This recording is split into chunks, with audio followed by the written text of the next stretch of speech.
రైతులకు ప్రతిష్టాత్మకంగా రాష్ట్ర ప్రభుత్వం ఆర్థికంగా అండగా నిలుస్తుందని జిల్లా కలెక్టర్ పి రాజబాబు అన్నారు. అన్నదాత సుఖీభవ పీఎం కిసాన్ పథకంలో భాగంగా 2026-27 సంవత్సరం అర్హులైన రైతు బ్యాంకు ఖాతాలో డబ్బులు జమ చేస్తున్న సందర్భంగా శనివారం గుడ్లూరులో నిర్వహించిన కందుకూరు నియోజకవర్గ స్థాయి కార్యక్రమంలో స్థానిక శాసనసభ్యుడు శ్రీ ఇంటూరి నాగేశ్వరరావుతో కలిసి ఆయన పాల్గొన్నారు. ఈ పథకంలో లబ్ధిదారులకు ఉద్దేశించి పశ్చిమ బెంగాల్ నుంచి ప్రధానమంత్రి శ్రీ నరేంద్ర మోదీ పల్నాడు జిల్లా చిలకలూరుపేట నుండి ముఖ్యమంత్రి నారా చంద్రబాబు నాయుడు చేసిన ప్రసంగానికి రైతులకు ప్రత్యక్ష ప్రసారం ద్వారా వీక్షించారు. అనంతరం వీరికి ఉద్దేశించి కలెక్టర్ మాట్లాడుతూ వ్యవసాయాన్ని లాభసాటిగా మార్చేలా రైతులకు ప్రభుత్వం అన్ని విధాల చేదోడు బాదోడుగా ఉన్నట్టు చెప్పారు. ఈ పథకం కింద ప్రస్తుతం సంవత్సరంలో మొదటి విడతగా జిల్లా వ్యాప్తంగా 18,07,208 మంది కుటుంబాలకు 125 కోట్లు 65 కోట్ల ఆర్థిక సహాయాన్ని ప్రభుత్వం అందజేస్తుందన్నారు.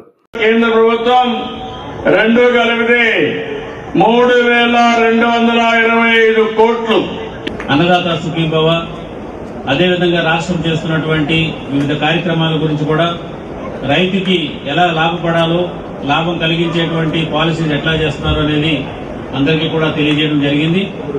సో ఇది ఈ గుడ్లూరు మండలానికి వచ్చేటప్పటికి సుమారు 21 కోట్ల వరకు కూడా ఈ రోజు రైతుల ఖాతాల్లో ఈ డబ్బులన్నీ కూడా పట్టడం అనేది మనం కూడా చూసాం. కరెక్ట్ గా ఇప్పుడు తొలకరి అయిపోయి మనం నాట్లు వేసుకునే టైంకి ఈ అమౌంట్ చాలా ఉపయోగం కాబట్టి రైతుకి ఇప్పుడు ఇవ్వడం అనేది జరిగింది. సో దీని ద్వారా పెట్టుబడికి మనము అటు ఇటు చూడకుండా ఈ డబ్బులతో మన వ్యవసాయం చేసేదానికి పెట్టుబడి పెట్టుకోవడానికి మంచి అవకాశం ఉంటుంది. గవర్నమెంట్ ఎన్ని రకాలైనటువంటి ఫెసిలిటీస్ మనకి ఇస్తుందో అనేది చాలా చక్కగా చెప్పడం జరిగింది.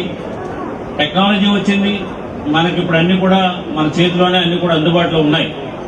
మొబైల్ ఆన్ చేస్తే చాలు, మీకు ఏ ఇన్ఫర్మేషన్ కావాల్సి వచ్చినా అదంతా కూడా ఈ రోజు మన చేతుల్లో లభ్యమయ్యే పరిస్థితి ఉంది. సో దయచేసి మన టెక్నాలజీ వాడాలి. రైతులు కూడా ట్రెడిషనల్ పద్ధతి నుంచి కొంత డివియేట్ కావాలి.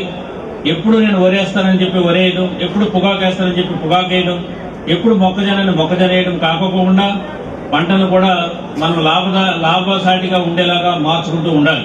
ఈ రాష్ట్రంలో ఉన్న రైతుల కళ్ళల్లో ఆనందం చూడాలని చెప్పి రాష్ట్ర ముఖ్యమంత్రి చంద్రబాబు నాయుడు గారు అన్నదాత సుఖీభవ 20,000 రూపాయలు ఇస్తారని చెప్పి మీ అందరూ కూడా చెప్పడం, ఆ తర్వాత ఎలక్షన్లు అయిపోయిన తర్వాత ఈ రాష్ట్రంలో సంక్షేమంతో పాటు మీ అందరూ కూడా అభివృద్ధి ఏ విధంగా గ్రామాల్లో జరుగుతుందో మీరందరూ కూడా చూస్తా ఉన్నారు. మీరందరూ కూడా గమనించాలి. ఆ రోజు 2014-19లో తెలుగుదేశం పార్టీ అధికారంలో ఉన్నప్పుడు రుణమాఫీ చేసింది కూడా గౌరవ ముఖ్యమంత్రి నారా చంద్రబాబు నాయుడు గారిని.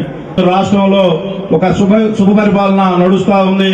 మీరందరూ కూడా గౌరవ ముఖ్యమంత్రి గారు ఈ రోజు చెప్తా ఉన్నారు, మీరందరూ కూడా విన్నారు. ఈ రాష్ట్రంలో రాబోయే పరిస్థితులు, ఇప్పుడున్న పరిస్థితులు కూడా మనకు ఏదైతే టెక్నాలజీని వాడుకొని ఇంకా తక్కువ ఖర్చుతో ఎక్కువ ప్రొడక్షన్ తీసుకుని వచ్చి రైతుల ఆదాయం వచ్చే విధంగా మీరు వ్యవసాయం చేయాలని చెప్పి సందర్భంగా ఒక రైతు కుటుంబంలో పుట్టిన నేను కూడా మీకు కూడా సూచన సలహా ఇస్తా ఉన్నానని చెప్పి ఈ సందర్భంగా మీ అందరూ కూడా తెలియజేసుకుంటూ